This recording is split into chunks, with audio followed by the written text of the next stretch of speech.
do you think there's an opportunity?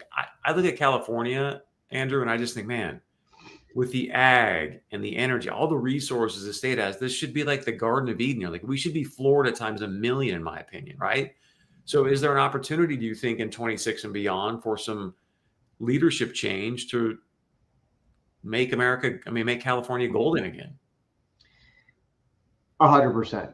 I do. It has all the resources. It just needs proper leadership. And it had proper leadership before. It's what made the state.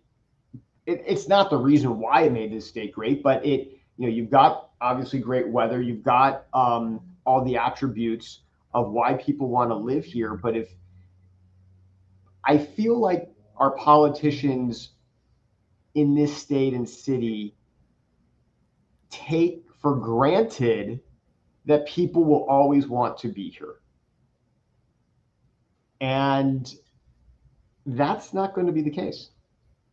And I know firsthand it's not the case because of how many families have left. Yeah. Fascinating conversation, man. I appreciate the time. Anything else you want to add or share before we wrap it up?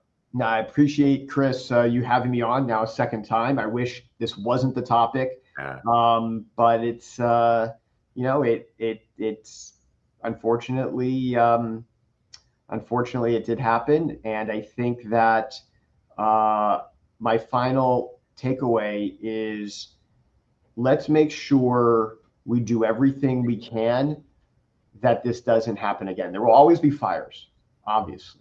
And we live on the hillside, but there are so many protective measures that we need to implement so that the next generation, or forget the next generation, the next fire doesn't do what did on January 7th to both Altadena and the Palisades and Malibu. Last question, because I think you probably had some of these conversations either with him or at least within some of those circles.